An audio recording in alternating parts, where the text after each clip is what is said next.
इन दिनों मध्य प्रदेश की राजनीति सियासी सरगर्मियों और रणनीतिक बैठकों के बीच बीजेपी के नए प्रदेश अध्यक्ष की नियुक्ति को लेकर एक गहरे असमंजस के दौर से गुजर रही है।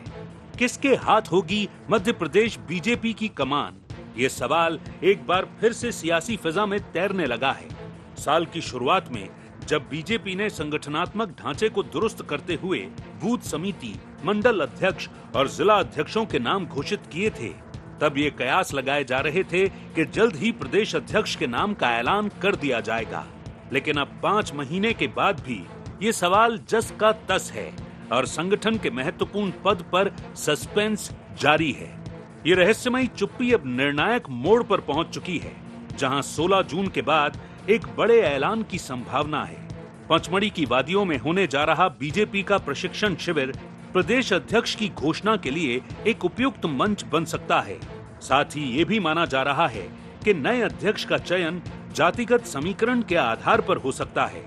बीजेपी पिछले 2 दशक से ओबीसी सीएम और सवर्ण अध्यक्ष के फॉर्मूले पर सत्ता और संगठन की कमान सौंपती आ रही है। एमपी बीजेपी अध्यक्ष के नाम पर सस्पेंस जारी। पचमढ़ी में प्रशिक्षण शिविर के बाद होगा ऐलान। डॉक्टर मोहन सरकार में सभी वर्गों का संतुलन।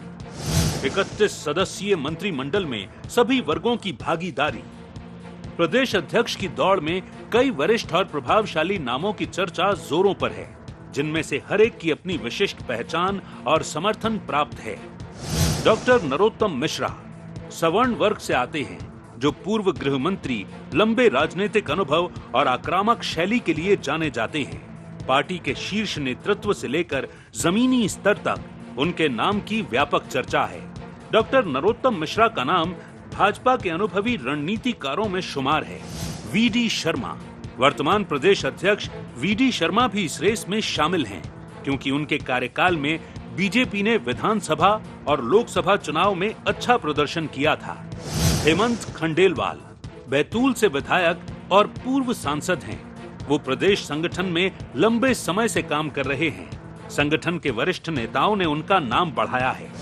फग्गन सिंह कुलस्ते, केंद्रीय राजनीति का अनुभव और जनजातीय पृष्ठभूमि उनकी दावेदारी सुनिश्चित करती है। लाल सिंह आर्य अनुसूचित जाति मोर्चा के राष्ट्रीय अध्यक्ष रह चुके हैं और संगठनात्मक कामों में दक्षता रखते हैं। सुमेर सिंह सोलंकी राज्यसभा सांसद और अनुसूचित जनजाति समाज से आते हैं। आदिवासी वोटर्स के लिहाज से उनका नाम भी उपयुक्त माना जा रहा है।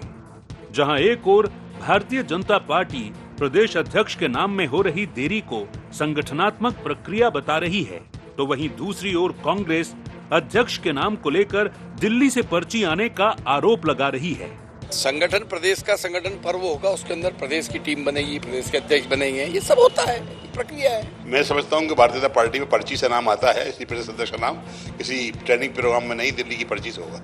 मध्य प्रदेश बीजेपी के अध्यक्ष की दौड़ सिर्फ नामों की होड़ नहीं, बल्कि जातीय संतुलन, संगठनात्मक मजबूती और चुनावी रणनीति का एक सोचा समझा संयोजन है। पचमढ़ी के ट्रेनिंग कैंप में प्रदेश के वरिष्ठ नेता, मंत्री और संगठन के बड़े चेहरे जुटेंगे। इसीलिए बीजेपी का ये मंथन उनकी रणनीति का अहम हिस्सा हो सकता है, क्योंकि भाजपा अक्सर ऐसे आयोजनों का उपयोग न सिर्फ कार्यकर्ताओं को प्रशिक्षित करने के लिए करती है, बल्कि यहाँ बड़े सांगठनिक और राजनीतिक निर्णयों की जमीन भी तैयार करती है। लेकिन देखने वाली बात ये भी होगी कि क्या बीजेपी एक व्यक्ति एक पद के स्थापित फॉर्मूले पर भी आगे बढ़ सकती है, जो भाजपा के आंतरिक अनुशासन और संगठन की शुचिता का प्रतीक रहा है।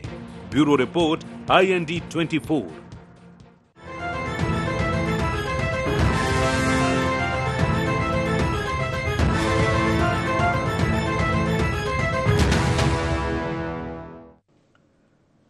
नमस्कार, IND एजेंडा किसके सिर ताज में आपका स्वागत है। मैं हूं आपके साथ नवीन पुरोहित। चर्चा को विस्तार देंगे, उसके पहले IND एजेंडा के मुख्य बिंदुओं की तरफ एक निगाह डालते हैं। क्या पचमढ़ी शिविर के बाद होगी भारतीय जनता पार्टी प्रदेश अध्यक्ष की घोषणा? क्या रिपीट होगा ओबीसी सीएम और सवर्ण अध्यक्ष का पैटर्न? क्या वन मैन वन पोस्ट का फॉर्मूला फॉलो करेगी भारतीय जनता पार्टी?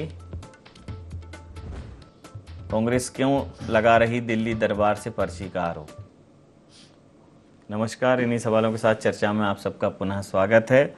और सर्वप्रथम उन समस्त दिवंगत आत्माओं के प्रति श्रद्धांजलि और संवेदना जो आज एयर इंडिया की अहमदाबाद से दिल्ली फ्लाइट के प्लेन क्रैश में अकारण मौत के गाल में समा गए। निश्चित रूप से बेहद दुखद घटना है, लेकिन अगर ऐसे घटनाक्रमों पर गौर करें तो ये इसमें कई बार ह्यूमन एरर भी सामने आते हैं। बहरहाल सरकार उसकी स्पष्ट जांच कराए, उस पर श्वेत पत्र लाए सामने और इस प्रकार की घटनाक्रमों को निश्चित रूप से रोका जाना चाहिए, क्योंकि एक तकनीकी खामी या एक ह्यूमन एरर 240 जिंदगियों को निगल जाए, ये कहीं से भी ठीक नहीं है। जैसा कि एयर इंडिया ग्रुप का संचालन टाटा अभी समूह कर रहा है, उन्होंने जिम्मेदारी दिखाते हुए सभी दिवंगत परिवारों को कुछ राहत राशि देने की भी घोषणा की है। लेकिन टाटा जिस ब्रांड के लिए जाना जाता है, जिस प्रकार के घटनाक्रम आ रहे हैं, सामने बातें आ रही हैं कि जब उस प्लेन की जो स्थिति थी वो बहुत बेहतर नहीं थी, अब चीज़ें सामने आएंगी। बहुत ही दुखद घटनाक्रम है और इस पर मुझे लगता है कि अनावश्यक मीडिया रिपोर्टिंग भी नहीं होनी चाहिए। डीजीसीए को इस पर गंभीर जांच करके मीडिया के सामने तथ्य रखना चाहिए। आजकल जिस तरह से, चाहे वो सामाजिक घटना हो, चाहे वो युद्ध की घटनाएं हों, चाहे वो अन्य तकनीकी पहलू हों, जिस प्रकार का मीडिया तांडव होने लगा, ट्रायल तक तो सीमित था, वो बहुत ही दुखद है। तो पुनः उन सभी दिवंगतों को संवेदनाएं। वर्तमान में मध्य प्रदेश या पूरे देश में भारतीय जनता पार्टी का संगठन अपनी एक अलग पहचान के लिए जाना जाता है, एक पहचान बना चुका है, बहुत सशक्त संगठन है। लेकिन इस सशक्त संगठन में प्रदेश अध्यक्ष के चुनाव या राष्ट्रीय अध्यक्ष के चुनाव ये टलते चले जा रहे हैं। और इस दौरान देश में दो बड़े हादसे भी हुए। एक दुखद हादसा आज हुआ, एक पहलगाम का हुआ। जब भी इस प्रकार की बात होती है, अभी पचमढ़ी में भारतीय जनता पार्टी का एक प्रशिक्षण शिविर भी है, अब वो होता है नहीं होता है, अभी उस पर भी संशय है। लेकिन चुनाव को लेकर ऐसी अनिर्णय की स्थिति और इतना लंबित रखना, ऐसा कभी भारतीय जनता पार्टी में दिखा नहीं।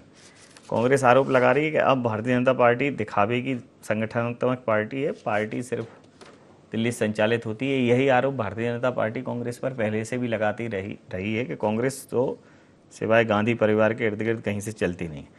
लेकिन ज़रूरी है राजनीतिक दलों के लिए कि जो राजनीतिक दल हैं वो समय रहते अपनी सांगठनिक प्रक्रिया पूरी कर लें, ताकि कार्यकर्ता और अन्य जो जनप्रतिनिधि हैं वो बेहतर तालमेल के साथ काम कर पाते हैं। इसी मुद्दे पर करेंगे चर्चा। हमारे साथ चर्चा में शामिल हैं विवेक त्रिपाठी जी, प्रवक्ता हैं मध्य प्रदेश कांग्रेस के, गुंजन चौकसे जी मीडिया वार्ताकार हैं मध्य प्रदेश भारतीय जनता पार्टी की, पवन वर्मा जी वरिष्ठ पत्रकार हमारे साथ हैं। आप समस्त महानुभावों का बहुत बहुत स्वागत है। तो गुंजन जी, ये जो प्रदेश अध्यक्ष और राष्ट्रीय अध्यक्ष के चयन की बात है, निश्चित रूप से अब देश में एक दुखद त्रासदी है। पहले भी पहलगाम का घटनाक्रम हुआ था, लेकिन इन सब के बावजूद ये बहुत समय से लंबित है। अब वर्तमान प्रदेश अध्यक्ष हैं, उनके दिमाग में होगा कि एक नई टीम आ रही है, या जो वर्तमान में टीम है कि हम कब रिप्लेस हो जाएंगे। तो एक अनिर्णय की स्थिति है, असमंजस की स्थिति है।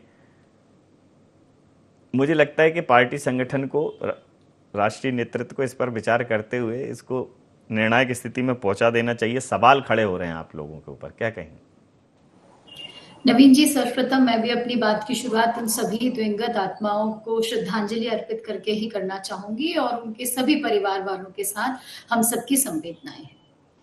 नवीन जी, जब आपने अब भाजपा की जब हम बात करते हैं तो जिस तरह आपने भी आज कहा कि भारतीय जनता पार्टी की एक अलग पहचान है हमारे देश में, सबसे सशक्त और संगठित पार्टी अगर कोई कहलाती है तो वो भारतीय जनता पार्टी कहलाती है।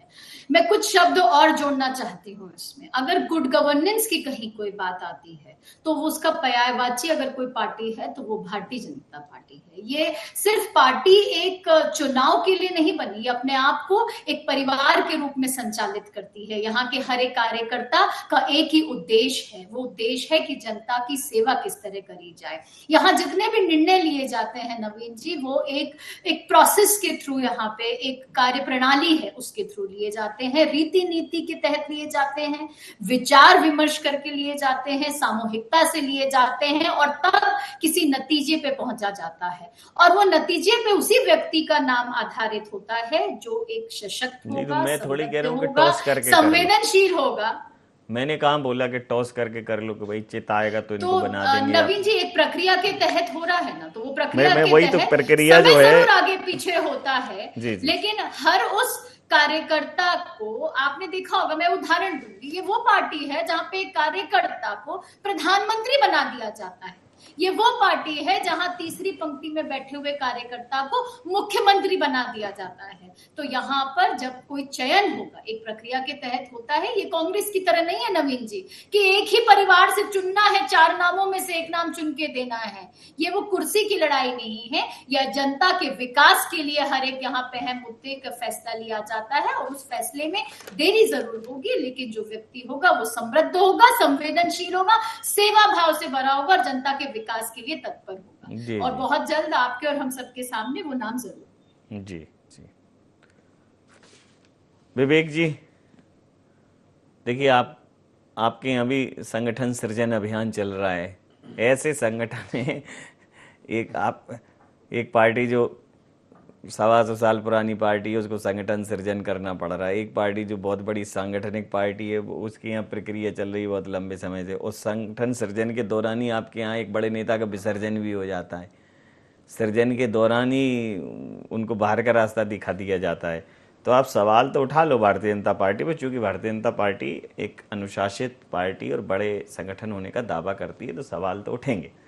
लेकिन अगर आप खुद के गिरेबान में भी झांकेंगे तो बहुत बेहतर स्थिति नहीं है।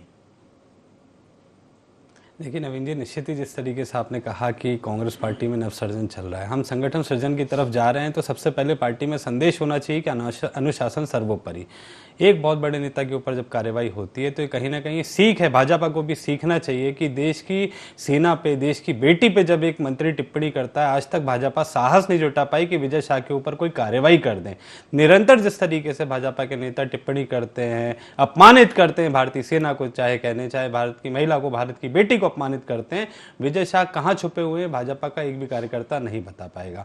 भाजपा पूरी तरीके से आश्रित हो चुकी है कि अमित शाह जी, मोदी जी क्या कहेंगे, किसकी पर्ची आएगी, किसकी किस्मत खुलेगी, उस पर्ची के अंदर किसकी किस्मत कैद है। निरंतर जो अपने आप को अनुशासन की बात करते हैं, उनके नेता क्यों मंचों पे आके अनुशासनहीनता करते हैं, क्यों जनता के बीच में आके अनुशासनहीनता करते हैं, क्यों मीडिया के साथियों के साथ दुर्व्यवहार करते हैं, क्यों प्रशासनिक लोगों को अपना निशाना बनाते हैं। निरंतर जिस तरीके से मध्य प्रदेश में अस्थिरता का भाव है, सरकार और संगठन में संतुलन नहीं है, इसकी पूरी तरीके से मैं समझता हूं जो परेशानी हो रही है वो आम जनता को हो रही है। आज किसी भी निर्णय पे एक मत नहीं हो पाते हैं। आप देख रहे हैं किस प्रकार से सत्ता और संगठन में खींचतान मची हुई है, अंतरकलह मची हुई है। आज पार्टी में ये नहीं निर्धारित हो पा रहा है कि कौन अगला प्रदेश अध्यक्ष होगा। सबका मान मनोबल बढ़ाने की यहाँ पे प्रयास किए जा रहे हैं। सिंधिया जी क्या चाहते हैं ये भी पूछना जरूरी है, शिवराज जी क्या चाहते हैं ये भी पूछना जरूरी है। आज मोहन सरकार को अस्थिर करने के लिए पार्टी के अंदर ही जो लोग निरंतर कार्य कर रहे हैं, उसी का यहाँ पे परिणाम है कि भाजपा अपने प्रदेश अध्यक्ष का चयन नहीं कर पा रही है। आज निश्चित जिस तरीके से संगठन का कार्य होना चाहिए था, संगठन में लोग असंतुष्ट हैं, संगठन में लोगों की सुनवाई नहीं हो रही है, सत्ता में उनके काम नहीं हो रहे हैं, उनको जो भ्रष्टाचार का कमीशन मिलना चाहिए वो भाजपा के कार्यकर्ताओं तक नहीं पहुंच रहा है। तो कहीं ना कहीं आक्रोश है, वो आक्रोश सड़कों पे दिखता है, खबरों के जरिए हम सभी के सामने आता है। और जैसा कि कहा गया कि अनुशासित पार्टी, अनुशासनहीनता निरंतर इनके नेता करते जा रहे हैं, कोई कार्रवाई नहीं हो रही है, तो कैसी अनुशासित पार्टी है? आप अपने मंत्री पे कार्रवाई नहीं कर पा रहे, क्यों कार्रवाई नहीं कर पा रहे? भाई उनने देश की बेटी पे, देश की सेना पे अभद्र टिप्पणी करी, कोर्ट ने माना। आप देखिए कि आप भाजपा की सरकार किस तरीके से अपने व्यक्ति को बचाने में लगी है कि पूरे जो साक्ष्य की जांच जिस के लिए भेजा उसमें अभी तक कोई कार्रवाई नहीं हो पाई। ऐसी लेबोरेटरी में भेज दिया जहां पे वो जांच नहीं होती। तो अपने मंत्री को बचाने के लिए वो किसी को भी दांव पे लगाने के लिए तैयार है, और निश्चित ये सब जनता देख रही है। आज अनुशासन का नाम लेना भाजपा के, मैं समझता हूं मुख से अच्छा नहीं लगता। भाजपा का अगर कोई नेता कहता है कि हम अनुशासित हैं तो उनको अपने पूर्व के वीडियो देखने चाहिए, अपने नेताओं की टिप्पणियां सुननी चाहिए, और निरंतर जिस प्रकार से निरंकुश हो चुके हैं तो वो कहीं ना कहीं यह अस्थिरता का भाव है। भाजपा में एकजुटता नहीं है, और सर फुटबॉल मैं समझता हूं मध्य प्रदेश से लेकर दिल्ली तक मचा हुआ है। अगला कोई भी प्रदेश अध्यक्ष आएगा यहाँ पे, मैं समझता हूं समांतर सरकार चलाने का प्रयास करेगा, और सत्ता और संगठन में जो मैं समझता हूं अस्थिरता का भाव है निरंतर आगे भी जारी रहेगा। जी, पवन सर से प्रतिक्रिया लेता हूं। पवन जी, संगठन सृजन चल रहा है कांग्रेस में, और उसी दौर में लक्ष्मण सिंह जी बाहर हुए, प्राथमिक सदस्यता से भी उन्हें निलंबित कर दिया, अब 6 साल के लिए बाहर है। हालांकि वो पहले भी भारतीय जनता पार्टी में जा चुके हैं, लेकिन तब उन्होंने छोड़ा था। और भारतीय जनता पार्टी में आप देखिए कि एक बड़े लंबे समय से राष्ट्रीय अध्यक्ष और प्रदेश अध्यक्ष को लेके एक जद्दोजहद, इस बार जिला अध्यक्षों को लेकर बहुत खासी कशमकश हुई। ऐसी स्थितियां पहले थी नहीं, बहुत सामंजस्य, क्योंकि पार्टी हो गई है बहुत बड़ी, कुनबा बड़ा है तो मान मनौगल बहुत है, और इनका बहुत छोटा है तो भी इनके यहाँ बहुत मान मनौगल है। संगठन के स्तर पर अभी दोनों पार्टियां जो है अंतर कलह का शिकार हैं, द्वंद्व का शिकार है, क्या कहें? देखिए, पहले मैं बात करता हूं संगठन सृजन की और लक्ष्मण सिंह को जो निष्कासित किया है। जी। संगठन सृजन की नौबत कांग्रेस में को अब समझ में आई, जबकि हम और आप लोग ये समझते थे कि पिछले ये 10 साल पहले हो जाना था। लेकिन क्योंकि कांग्रेस नेता बेस्ड पार्टी है, कार्यकर्ता बेस्ड पार्टी नहीं है, वो नेता ही कांग्रेस के नेताओं के जो फॉलोअर्स होते हैं वही कांग्रेस के कार्यकर्ता हो जाते हैं, और धीरे धीरे ये दीमक की तरह फैल गया, और अंत में ये करना पड़ा कि अब जब राहुल गांधी पिछले 10 सालों से 11 सालों से लगातार पार्टी का किसी न किसी रूप में नेतृत्व करते जा रहे हैं, और अब उनको ये डिसीजन लेना पड़ा कि गुजरात, मध्य प्रदेश और बाकी राज्यों में भी संगठन सृजन करना है उन्हें। तो कुल मिला के यहाँ लक्ष्मण सिंह पे कार्रवाई करने से उन्होंने एक संदेश देने की कोशिश की, लेकिन इस संदेश के पीछे भी एक ये है कि उनने राहुल गांधी, प्रियंका गांधी वाड्रा, रॉबर्ट वाड्रा पे टिप्पणी की इसलिए हुई, जबकि लोकसभा चुनाव को साल भर हो गया, विधानसभा चुनाव को 1.5 साल हो गया। अनुशासन समिति कांग्रेस की जो है उसके पास हर जिले से लगभग 1-2 जिले छोड़ के लगभग हर जिले से शिकायतें आई, आज तक कोई कार्रवाई नहीं हुई। सबके संज्ञान में नोटिस दे दिए, वो जवाब नहीं देते। मतलब कार्यकर्ता इस तरह से नेता बचा रहे हैं अपने लोगों को। तो कांग्रेस आज भी उसी स्थिति में खड़ी हुई है। अब संगठन सृजन में कांग्रेस क्या कर पाएगी ये हमें भी देखना है। आप अपन सब देखेंगे कि क्या चमत्कार कर पाती है उसके बाद। बिल्कुल। और इधर दूसरी बात भारतीय जनता पार्टी की जहाँ बात करें तो फरवरी से सभी लोग इंतजार कर रहे हैं कि मध्य प्रदेश में अध्यक्ष का चुनाव होगा। सब तैयारी हो गई। जिला अध्यक्ष में हमने देखा बहुत मतलब पहली बार इस तरह का बीजेपी में हुआ कि जद्दोजहद हुई। 4 आज चुनाव हो गए, 4 अध्यक्षों के चुन लिए गए, दूसरे दिन 10 चुन लिए गए। इस तरह से हमने भी देखा किस तरह से लिस्ट आई। उसके बाद अभी तक जिलों में कार्यकारिणी नहीं बन पाई। सबसे बड़ी समस्या अब यहाँ हो गई है भारतीय जनता पार्टी के पास। प्रदेश अध्यक्ष ठीक है, प्रदेश अध्यक्ष क्योंकि समग्र रूप से देखते हैं, लेकिन जिलों में काम करने के लिए आपको पार्टी की कार्यकारिणी चाहिए। अब ये कहा जा रहा है नया जिला प्रदेश अध्यक्ष आ जाएंगे, उसके बाद कार्यकारिणी का गठन होगा। लेकिन जब तक वो अभी जो कार्यकारिणी है अध्यक्ष को छोड़ के बाकी लोगों को तो लग ही रहा है कि हम कब हटेंगे, हम हटने वाले हैं, हम हटने वाले हैं, हम हटने वाले हैं, तो काम में फ़र्क पड़ता है। और जब काम में फ़र्क पड़ता है तो संगठन पे भी फ़र्क पड़ता है। संगठन का कामकाज जो होता है जिस गति से चलना चाहिए उसमें वो गति से काम नहीं कर पाता। तो इसलिए भारतीय जनता पार्टी को बाकी सब चुनौतियाँ, समस्याएं सब आती रहेंगी, लेकिन एक बार स्थिति क्लियर करना चाहिए कि भाई प्रदेश में ये अध्यक्ष बनेंगे या ये रहेंगे, जो भी हो, और जिलों में कार्यकारिणी बन जाए। ताकि कामकाज तो बिल्कुल एकदम सुचारू रूप से हो। अभी क्या है कि कर रहे हैं संगठन, क्योंकि ये कार्डर बेस्ड पार्टी है, इसलिए कार्यकर्ताओं को और पदाधिकारियों को लगता है काम नहीं करेंगे तो शायद कुछ एक्शन हो जाए, हो जाए, तो मन मार के तो कर ही रहे हैं। लेकिन ये मन मार के काम नहीं होना चाहिए। संगठन का काम मन मार के नहीं होता है, बल्कि जिम्मेदारी के साथ होता है, अंदर से भावनाओं के साथ होता है। तो ये इस पे भारतीय जनता पार्टी को अब गौर करना चाहिए। जी, तो गुंजन जी कुछ कहना चाह रही थी आप? नवीन जी, लक्ष्मण सिंह जी की जब आपने सवाल खड़ा किया त्रिपाठी जी से, तो उन्होंने उस पर जवाब नहीं दिया, लेकिन बातों को गोलमोल इधर उधर घुमा दिया। देखिए, बहुत दुखद है जिस तरह कांग्रेस पार्टी ने अपने एक सीनियर लीडर जो इतने वर्षों से उस पार्टी के लिए योगदान देते आ रहे थे, अपने कर्तव्य पूरे कर रहे थे, उन्हें निकाल दिया। ये क्या दर्शाता है कि चूंकि वो नेहरू और गांधी परिवार की बातों में बात नहीं मिला रहे, उनकी चापलूसी नहीं कर रहे और उनको सच का आईना दिखा रहे हैं, तो उन्होंने, कांग्रेस ने अपनी पार्टी से उन्हें एक्सपेल कर दिया। क्या ये संगठन की बात करते हैं कांग्रेस वाले?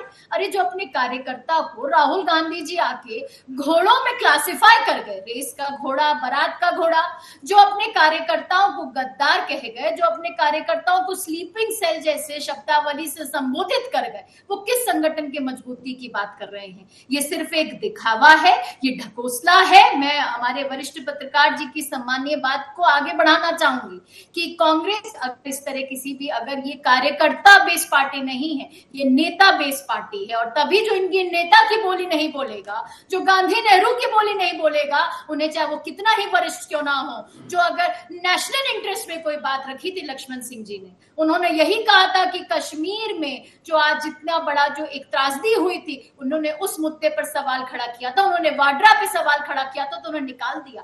ये संदेश दिया है, यही मूल विचारधारा है कांग्रेस की लीडर्स की। ना ये पहले कार्यकर्ता के हुए, ना अब है, ना ये आगे होंगे।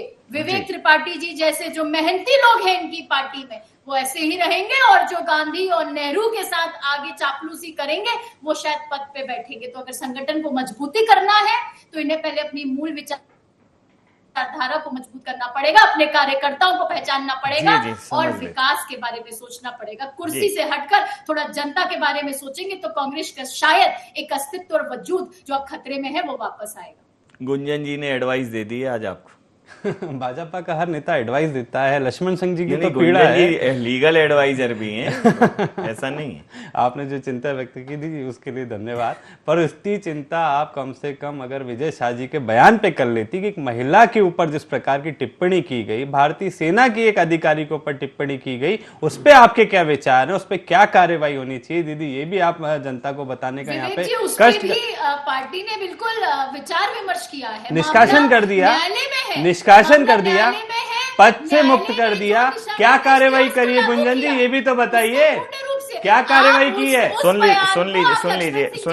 लीजिए। अरे डिबेट को टिपिकल मत करिए जी। किस पे टिप्पणी की, आप एक बार मुझे बता दो। विजय शाह जी पे बचने का जो आप प्रयास कर रही हैं, ये दिखाता है कि आपके मन में भारतीय सेना के प्रति जरा भी सम्मान नहीं है। आप महिला होके एक महिला के सम्मान की लड़ाई नहीं लड़ सकती है। आप एक पार्टी की परिधि में रह के एक महिला के सम्मान की लड़ाई लड़ सकती है। धिक्कार है आपके ऊपर। सबसे बड़ी बात आपने जिस प्रकार से, गुंजन जी, विजय शाह जी ने जो टिप्पणी की वो सही की या गलत की, इसी के बारे में बता दीजिए। आपके हिसाब से वो गलत थी कि नहीं थी? आप अपनी बात रखो, इनसे पूछेंगे फिर ये रिप्लाई करेंगे। जी, आपको विजय शाह जी पे कार्रवाई क्यों नहीं हो पा रही? आपकी पार्टी क्यों साहस नहीं जुटा पा रही उनके ऊपर कार्रवाई करने का? ये जनता को बताने का। संगठन यहाँ पे आप संगठन और कांग्रेस के बारे में बात कर रही हैं। हमारे यहाँ तो संगठन को मजबूत करने के लिए जमीनी रूप से कार्य किया जा रहा है। आपके यहाँ सरकार में 1 सीएम है और 10 सुपर सीएम है। सरकार शिवराज जी अलग चला रहे हैं, कैलाश विजयवर्गीय जी अलग चला रहे हैं, पटेल साहब अलग चला रहे हैं। आपके यहाँ तो एकता ही नहीं है। आपके यहाँ खींचतान मची हुई है। आपके यहाँ मंडल अध्यक्ष की बात कौन सुनता है? जो भाजपा का मूल कार्य करता है वो तो दरी उठाने और बिछाने में ही व्यस्त है। आधी से ज्यादा भाजपा तो कांग्रेस के लोग चला रहे हैं। जो पूर्व कांग्रेसी थे वहां जाके मध्य प्रदेश में भाजपा का संचालन कर रहे हैं। सिंधिया जी के आदमी को जिलाध्यक्ष बनाना था तो नियमों को ताक पे रख दिया। भाजपा के जो नियम थे उन्हीं को ताक पे रख के सिंधिया जी के आदमी को जिलाध्यक्ष बनाने के लिए आपने सारे वायदों को तार तार कर दिया। अंतिम प्रतिक्रिया के साथ चर्चा समाप्त करूंगा। अंतिम प्रतिक्रिया के साथ चर्चा समाप्त करूंगा। देखिए, मैं इसमें यही कहना चाहता हूं कि कुल मिला के ये है कि अब दोनों को अपने संगठन की तरफ ज़्यादा ध्यान देना पड़ेगा। जिस तरह से मैंने पहले बताया था कि जिला अध्यक्ष बना दिए लेकिन कार्यकारिणी नहीं बनाई, और प्रदेश अध्यक्ष को लेके भी असमंजस की स्थिति है, तो उसको भी साफ करना पड़ेगा। क्योंकि प्रदेश बीजेपी भारतीय जनता पार्टी जब ये तय हो जाएगा कि भाई अध्यक्ष कौन है, या तो रिपीट करना है तो क्लियर कर दें कि रिपीट करना है, चुनाव करवाना है, किसी दूसरे को लाना है तो क्लियर कर दें, ताकि नीचे तक एक मैसेज जाए कार्यकर्ताओं में कि हाँ ये अब फाइनल हो गया, अब 3 साल तक हमें इनके नेतृत्व में काम करना है। तो कुल मिला के ये है कि दोनों ही दल को, इधर कांग्रेस को भी अब बहुत समझ के, सोच समझ के, क्योंकि संगठन सृजन जो किया है ये राहुल गांधी की साख है, ये मध्य प्रदेश कांग्रेस की साख नहीं है, ये राहुल गांधी की साख है। क्योंकि मध्य प्रदेश कांग्रेस तो इतने चुनाव लड़ चुकी है, हमने उसकी साख देखी है, नेताओं की साख देखी है, लेकिन अब राहुल गांधी की बात का है, तो इसलिए कांग्रेस को भी अब पूरी ताकत से आना चाहिए और संगठन मजबूत होना भी चाहिए कांग्रेस का, ताकि विपक्ष की भूमिका वो सड़कों पे बहुत अच्छे से निभा सके। ठीक बात। समय सीमा के चलते मैं ये चर्चा यहाँ समाप्त करूंगा। आप समस्त महानुभावों का बहुत बहुत धन्यवाद, बहुत बहुत आभार। तो कांग्रेस में संगठन सृजन चल रहा है, फिर भी संगठन अभी आधा अधूरा है, संगठन अधर में। भारतीय जनता पार्टी का संगठन बहुत अनुशासित है, बहुत बड़ा है, लेकिन यहाँ संगठन पुनर्गठन की प्रक्रिया से गुजर रहा है, और पुनर्गठन में कहाँ कहाँ गांठें हैं ये पता ही नहीं चल रहा है, गांठें वो खुली नहीं है, यहाँ भी संगठन अधूरा है। तो दोनों तरफ संगठन के दावे हैं, लेकिन संगठन के लिए जो संगठित होकर काम करने की बात है, जो आमराय बनाने की बात है, वो दोनों पार्टियों के लिए बहुत भारी पड़ती हुई दिखाई दे रही है। तो देखना दिलचस्प होगा कि संगठन सृजन के बाद कांग्रेस का संगठन कहाँ होगा, और संगठन के पुनर्गठन के बाद भारतीय जनता पार्टी के संगठन का क्या स्वरूप होगा, या फिर से ये रिपीट होगा। ये सब भविष्य के गर्त में है, लेकिन देखना निश्चित रूप से दिलचस्प रहेगा। IND एजेंडा में इतना ही। आप बने रहिए IND 24 के साथ और देखते रहिए IND 24। नमस्कार।